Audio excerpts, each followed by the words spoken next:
সকাল ৭টা ১৫ দুবাই থেকে ২৮৭ জন যাত্রী নিয়ে চট্টগ্রামের শাহ আমানত আন্তর্জাতিক বিমানবন্দরে অবতরণ করল বাংলাদেশ বিমানের ফ্লাইট BZ-148। তখনও কেউ জানত না সামনে অপেক্ষা করছে আরেক দফা উড্ডয়ন, আর তারও পরে এক অনাকাঙ্ক্ষিত ফিরে আসা।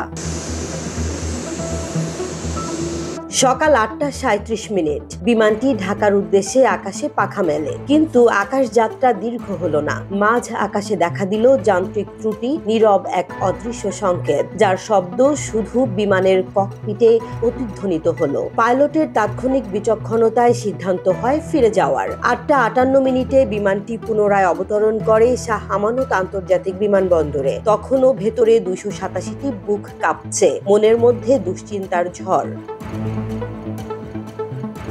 বিমানবন্দর কর্তৃপক্ষ জানায়, বিমানটি এখন বে নম্বর 8-এ অবস্থান করছে এবং এর ত্রুটি নিরসনে কাজ চলছে। সকাল 10টায় বিমানবন্দরের জনসংযোগ কর্মকর্তা প্রকৌশলী মোহাম্মদ ইব্রাহিম খলিল বলেন, বিমানের যান্ত্রিক ত্রুটি মেরামতের কাজ শুরু হয়েছে, যাত্রীরা নিরাপদে রয়েছেন।